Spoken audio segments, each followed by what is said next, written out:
Hello everyone, എൻ്റെ പേര് ഹെമിൻ റോയ്, സൈലത്തിലെ കെമിസ്ട്രി ഫാക്കൽറ്റിയാണ്. സോ എൻ റൂട്ടിൻ്റെ സെക്കൻഡ് എപ്പിസോഡിലേക്ക് വാം വെൽക്കം.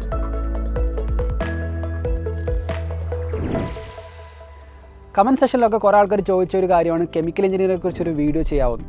കെമിക്കൽ എഞ്ചിനീയറിംഗിൽ എന്തൊക്കെയാണ് പഠിക്കാനുള്ളത്, പിന്നെ പഠിച്ചു കഴിഞ്ഞാൽ ജോബ് സ്കോപ്പൊക്കെ എങ്ങനെയാണ്, ഇനി കെമിക്കൽ എഞ്ചിനീയറിംഗ് എടുത്ത് പഠിക്കാൻ താല്പര്യമുള്ളവർക്ക് തന്നെ എന്തൊക്കെയാണ് ഇതിൻ്റെ പ്രീ റിക്വസിറ്റ്സ്, ഇങ്ങനെ കുറേ ചോദ്യങ്ങൾ നമ്മുടെ കമൻറ്റ് സെഷനിൽ വന്നിട്ടുണ്ടായിരുന്നു. സോ കെമിക്കൽ എഞ്ചിനീയറിംഗിനെ കുറിച്ച് പറഞ്ഞു തരാൻ ഞാനൊരു ആപ്റ്റായിട്ടുള്ള പേഴ്സണാണ്, കാരണം I am a chemical engineer by graduation. So എന്തായാലും കെമിക്കൽ എഞ്ചിനീയറിനെ കുറിച്ചൊരു ചെറിയ ഡീറ്റെയിൽഡ് അനാലിസിസ് നമുക്ക് ഇവിടെ നടത്താം. സോ കെമിക്കൽ എഞ്ചിനീയറിംഗിൽ പുതുതായി നിങ്ങൾ 11th 12th പഠിച്ചതിന് പുറമെ ഒരു കെമിസ്ട്രി നിങ്ങൾ പഠിക്കാനുണ്ടാവില്ല. കുറച്ചുകൂടെ ടെക്നിക്കൽ ആസ്പെക്റ്റ് ആയിരിക്കും നിങ്ങൾക്ക് പഠിക്കാനുണ്ടാവുക. സോ നിങ്ങൾ ഡിസ്റ്റിലേഷനെ കുറിച്ചും പിന്നെ അതുപോലെ ഹേബർ പ്രോസസ്സ്, കോൺടാക്ട് പ്രോസസ്സ്, ഇങ്ങനെയുള്ള കെമിക്കൽസ് മാനുഫാക്ചർ ചെയ്യുന്ന പ്രോസസ്സുകളെ കുറിച്ചൊക്കെ നിങ്ങൾ 11th 12th പഠിക്കുന്നുണ്ടല്ലേ. ഇനി നമ്മൾ എഞ്ചിനീയറിംഗ് സൈഡിലേക്ക് വരുമ്പോഴത്തേക്കും ഒരു ഡിസ്റ്റിലേഷൻ കോളം എങ്ങനെയാണ് ഡിസൈൻ ചെയ്യുക, അതിനകത്തുള്ള മാസ് ട്രാൻസ്ഫർ എങ്ങനെയാണ്, ഹീറ്റ് ട്രാൻസ്ഫർ എങ്ങനെയാണ്, കെമിക്കൽ റിയാക്ഷൻ എഞ്ചിനീയറിംഗ് എങ്ങനെയാണ്, ട്രാൻസ്പോർട്ട് ഫിനോമിന എങ്ങനെയാണ്, ഇങ്ങനെയുള്ള കാര്യങ്ങളാണ് ഓരോ സബ്ജക്റ്റുകളായി നമ്മളെടുത്ത് പഠിക്കുക. കുറച്ചുകൂടെ ഈസി ആയിട്ട് പറഞ്ഞാൽ ടെക്നിക്കൽ ആസ്പെക്റ്റാണ് നമ്മൾ എഞ്ചിനീയറിംഗിൽ പഠിക്കുക. നമ്മൾ 11th 12th പഠിക്കുന്ന ആ കെമിസ്ട്രി തന്നെയാണ് നമ്മുടെ ക്യാരി ഫോർവേഡ് ചെയ്യുക ടു കെമിക്കൽ എഞ്ചിനീയറിംഗ്. പുതിയതായൊരു കെമിസ്ട്രി നമുക്ക് പഠിക്കാനുണ്ടാവില്ല. സോ കുറച്ചുകൂടെ മാത്തമാറ്റിക്കൽ സ്കിൽസൊക്കെ നമുക്ക് ഡെവലപ്പ് ചെയ്യേണ്ടി വരും ഇതിൻ്റെ ഈ കോഴ്സിൻ്റെ പ്രോഗ്രസ്സിൽ. സോ ഇതൊക്കെയാണ് നമുക്ക് പഠിക്കാനുള്ളത്. സപ്പോസ് ഇപ്പോൾ നിങ്ങൾ കെമിക്കൽ എഞ്ചിനീയറിംഗ് പാസ്സായി എന്ന് വിചാരിക്കുക, അതിനുശേഷം നിങ്ങളുടെ ജോബ് ഏത് ഫീൽഡുകളിലായിരിക്കും? സോ ഏറ്റവും കോമൺ ആയിട്ട് നമ്മൾ പറയുക ഡ്രഗ്സ്, മെഡിസിൻ്റെ ഒക്കെ മാനുഫാക്ചറിങ് സെഗ്മെൻറ്റിലായിരിക്കും. അതിനകത്താണ് ഏറ്റവും കൂടുതൽ ജോബ്സ് നിങ്ങൾക്ക് എക്സ്പ്ലോർ ചെയ്യാൻ പറ്റും. അതിനുശേഷം ഓയിൽ റിഫൈനറീസ്, അതായത് നമ്മുടെ പെട്രോളിയം റിഫൈനിങ്, പിന്നെ അതിൻ്റെ പ്രോസസ്സിങ്, ഈ സെഗ്മെൻറ്റിലാണ് നല്ലൊരു സാലറി ഡ്രോ ചെയ്യാൻ പറ്റിയ ജോബ് നിങ്ങൾക്ക് സെക്യൂർ ചെയ്യാൻ പറ്റും.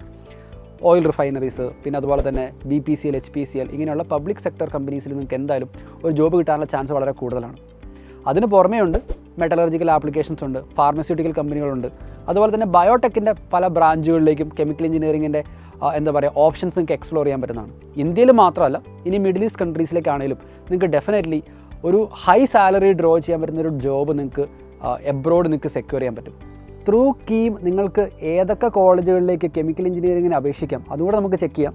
സോ ഏറ്റവും ഇമ്പോർട്ടൻ്റ് ആയിട്ടുള്ള കേരളത്തിലെ കോളേജുകൾ എന്ന് പറയുന്നത്, അല്ലെങ്കിൽ ഏറ്റവും റേറ്റിംഗ് ഉള്ള കോളേജുകൾ എന്ന് പറയുന്നത് TKM, അതുപോലെ തന്നെ GC തൃശ്ശൂർ, GC കാലിക്കറ്റ്, ഇതൊക്കെയാണ് ഏറ്റവും ഇമ്പോർട്ടൻ്റ് ആയിട്ടുള്ള നിങ്ങൾ കൺസിഡർ ചെയ്യേണ്ട ഗവൺമെൻറ് കോളേജസ് എന്ന് പറയുന്നത്.